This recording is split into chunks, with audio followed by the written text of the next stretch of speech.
A man is walking along a beach early one morning and he sees a young lad there. The boy is picking up starfish and throwing them into the sea. And he asks the lad what he's doing. "I'm helping the starfish," says the boy. "If they get stranded on the beach, they won't survive in the morning sun." "But the beach goes on for miles," replies the man. "There must be thousands of starfish on this beach alone. What difference can your efforts make?"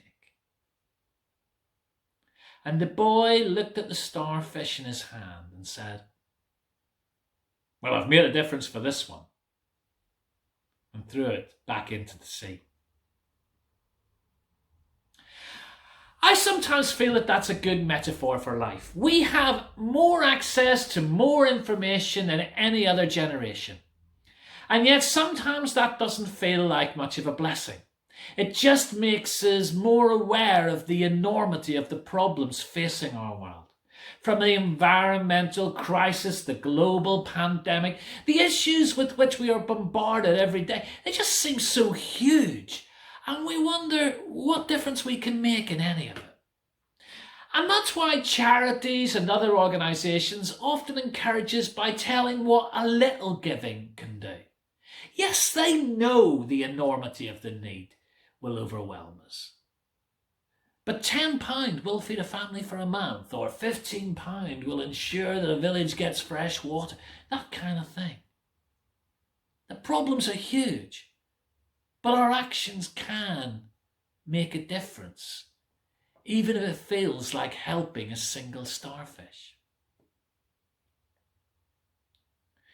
We've been exploring the fruit of the Spirit, as described by an early Jesus follower called Paul, who wrote letters which make up a large chunk of our New Testament. In one of them, to some Galatian Christians, he writes, "The fruit of the Spirit is love, joy, peace, patience, kindness, goodness, faithfulness, gentleness, and self-control." And today we're turning our attention to faithfulness. But the fruit of the Spirit don't stand in isolation. They kind of link up, they overlap. And today I want to follow on a little bit from what I talked about last week.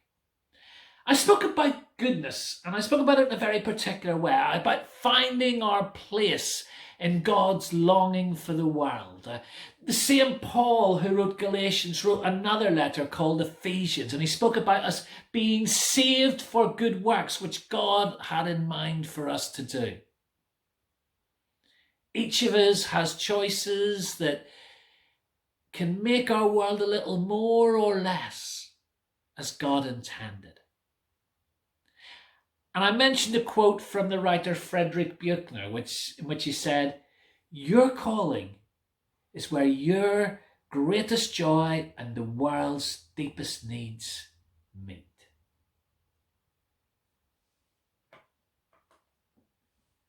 But we humans can have a bit of a crisis of identity.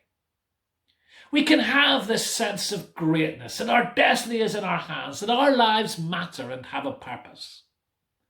But we can also feel small, inadequate, insignificant. We can live with this sense of, what difference can I make? And having a sense of calling is one thing, but taking it up and sticking with it, especially when it becomes a grind or a struggle, when you're tempted to wonder what the point is, whether any of it matters or whether it'll be worth it, that requires faith and faithfulness. Eugene Peterson, the man who wrote the Message translation of the Bible, has a great definition of faithfulness. He describes it as a long obedience in the same direction. A long obedience in the same direction. And that captures two ideas that are central to faithfulness. One is that it's about commitment, endurance, stickability to a cause, to a person, or to a name that really matters to you. And the other is the recognition that we're in this for the long haul. And that's important because over the long haul there will be good times and bad. Seasons when it's going well and it all makes sense, and others when it's just a bit more of a grind and a struggle. There'll be mountaintops and valleys. There'll be times when you're enthused and excited, and times when you feel disillusioned and despondent.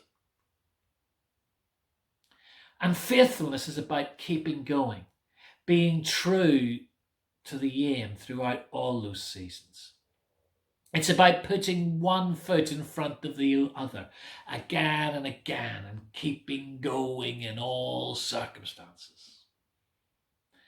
Faithfulness is summed up beautifully in the song by T-Bone Burnett with which I started. No moment is too short, no obstacle too tall, no sorrow is too big, no feeling is too small.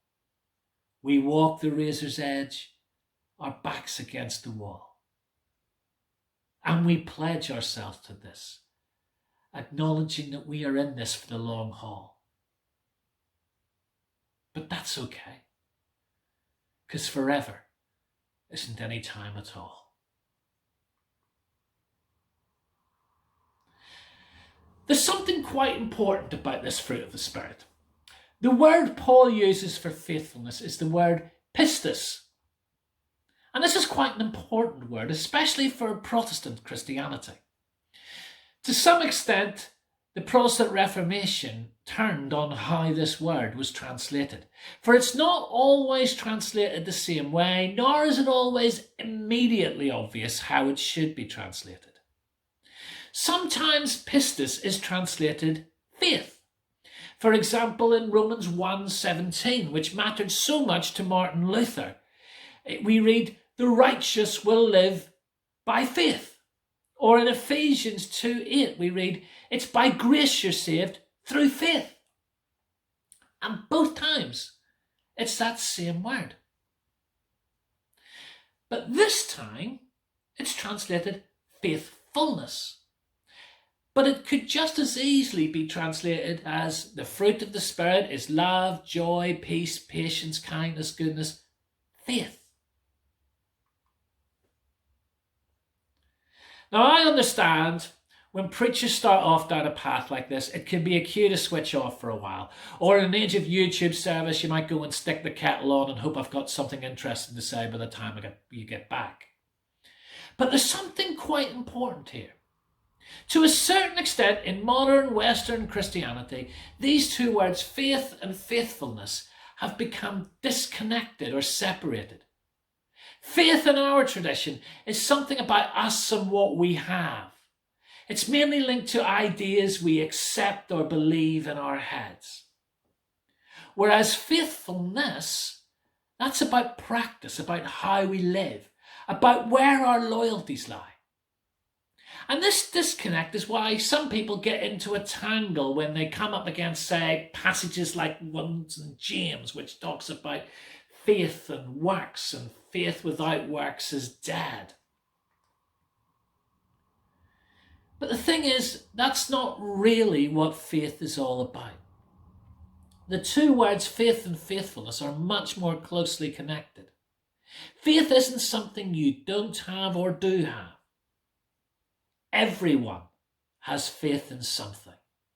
We might not recognize it as a religious faith, but we all have faith in something. But our faith doesn't always necessarily lie where we claim it does. What we truly believe will be revealed by our actions. What you truly believe will determine your actions.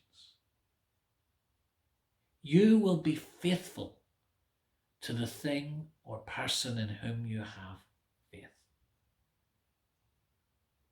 For example, many people will claim that they believe more funding should go to the NHS. Between general elections, poll after poll revealed huge majorities saying they would be more than happy to pay extra tax to ensure the NHS was properly funded. It's a point Jonathan Dimbleby made repeatedly when he was host of Radio 4's Any Questions. So you'd think that a policy to increase taxes to fund the NHS better would be a real vote winner, wouldn't you? But oddly enough, it isn't. It seems many people believe in a better funded NHS all the way to the privacy of the ballot boxes, where their real preference is revealed.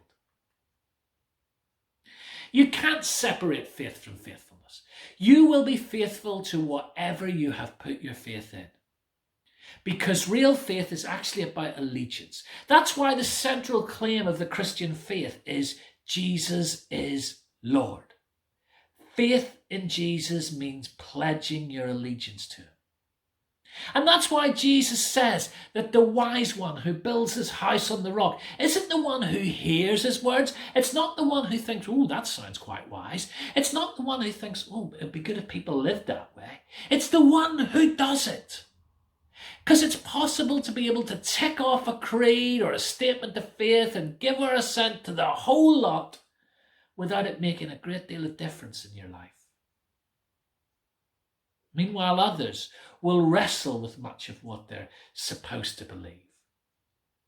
But they do put their trust in Jesus and faithfully keep hanging in there, even on the day when they wonder whether any of this matters, if it ever made sense, and if it really is going anywhere. And often I find those are the people who say they really struggle with the faith thing, but actually turn out to have more than they realise. It's revealed in their actions, in their faithfulness, in a long obedience in the same direction. But throughout this series, I've been trying to highlight how the fruit of the Spirit is not something we're supposed to work up in ourselves. This hasn't been a do more, try harder type series. Instead, it's been about opening ourselves to the love of God and allowing God to work in our lives, producing godly characteristics in our lives. All of the traits that go towards the fruit of the Spirit are attributes of God. None more so than faithfulness. The scriptures are littered with references to God's faithfulness. Last week we had a song based on Deuteronomy 32, 3 and 4. Ascribe greatness to our God the rock, a God of faithfulness and without injustice. It's littered all over the Psalms. Psalm 25, all the ways of the Lord are loving and faithful. Psalm 33, the word of the Lord is right and true. He is faithful in all he does. Psalm 36, your love, Lord, reaches to the heavens, your faithfulness to the skies. But they didn't just declare this in the good times when they were on top of the world.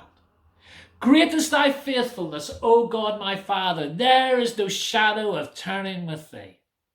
It's one of the most popular hymns we sing. And those words are directly lifted from the Bible. But I wonder how many of us really know or appreciate where they came from. They're found in a book called Lamentations. And I wonder how many of us have read Lamentations. It's not a book we turn to very often. For the most part, I suspect that if the Bible reading for a particular morning was from Lamentations, you wouldn't be particularly looking forward to the sermon. These days you might be tempted to think, you know what, Andrew, I think the duck talk was quite enough for me today. Lamentations emerged from the darkest moment in Israel's history, when Jerusalem was destroyed, the temple was burned down, the people were sent into exile. They interpreted it all as a sign of a consequence of their own sinfulness. They thought it was down to the fact that they had been unfaithful to God. And yet, smack in the middle of that appalling darkness comes a single shaft of light. An affirmation that even when they were unfaithful, God remained faithful and could still be trusted, even when everything they took for granted was falling apart. The God of faithfulness is revealed most fully in Jesus, who remained faithful to his calling when at every turn others sought to knock him off course. Satan, his disciples, his family, even Pilate, all offered him another way. But Jesus remained faithful because in him God was being faithful to his promise to redeem and rescue the world. Jesus is the ultimate man of faithfulness who lived a life of long obedience in one direction. In Jesus we encounter a God who has pledged his love to us and for whom forever isn't any time at all. Last week we saw how goodness cropped up in loads of Paul's letters. This week the same is true of faithfulness. So to the Corinthians, Paul says, God is faithful.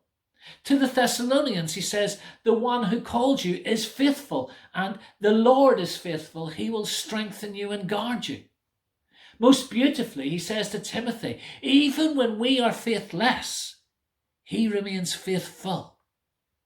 The Bible is a character study in a God who is faithful. Faithfulness is central to who God is and what he wants to nurture in our lives. But how does he do it? This belief in the faithfulness of God, it wasn't just blind faith. It was based on experience and memory. When Israel needed to believe in the faithfulness of God, they went back to memory of the things that God had done for them in the past. They recalled how again and again God had helped them and been with them and rescued them and everything else. And far more often, it was despite them than because of them. However often they had been faithless, God had remained faithful. And because God had proved faithful in the past, it gave them the trust that he would be in the future. And something we can do is immerse ourselves in the story of Scripture. But we can also listen to our own lives, to pay attention to our own stories, to those occasions when God has been with us and God has been faithful. When I was doing my spiritual direction course, one of the things I was required to do was keep a journal. Some people are natural journalers. I'm not one of them. I really struggle with that side of things. I'm busy enough experiencing stuff without writing about it. But I found ways of doing it which, whilst probably not exactly what they had in mind, did help me at least complete the coursework. But as I go back through the stuff, I'm reminded of so many things that would so easily have slipped by unnoticed. Or around my house or around my office, I keep little objects that remind me of situations which showed me that God was faithful. And I also try to remember and relish the good, the times I have made a difference to someone, however small. The times I have responded to that inner voice calling me to do something, which often at the time seemed utterly stupid. But God used it to make a difference. And I don't relish them to make myself feel good. I just know that often enough I'm going to mess up. Or I'll find myself in a period where it's all just such a grind and I wonder what the point of it all is. And those good moments remind me that there are starfish in the ocean for whom God has used me to make a difference. And even when it's not the good bits, there are times when I'm reminded that it was in the struggle rather than the good times that God did his best work. Those were the times that God shaped me. That was when I was in the struggle and was forced to lean into God. And when I did, he proved faithful. And that allows God to stir in me the faith that empowers the next faithful step forward, to keep up that long obedience in one direction. Because when you seek to take your place in God's world, there will be times when you wonder, will it make any difference or if there's any point? And I'm reminded of a line from the Talmud. Do not be daunted by the enormity of the world's grief. Do justly now. Love mercy now. Walk humbly now. You are not obligated to complete the work, but neither are you free to abandon it. And as we are faithful in the little things which God has given us, the little bits of good add up to overwhelm the world. They matter because they're joining in the work of a God who is faithful and has pledged himself to us. A God for whom no moment is too short, no obstacle too tall, no sorrow is too big, no feeling is too small. When we walk the razor's edge with our backs against the wall, he's pledged his love to us. And forever isn't any time at all. Grace and peace. Amen.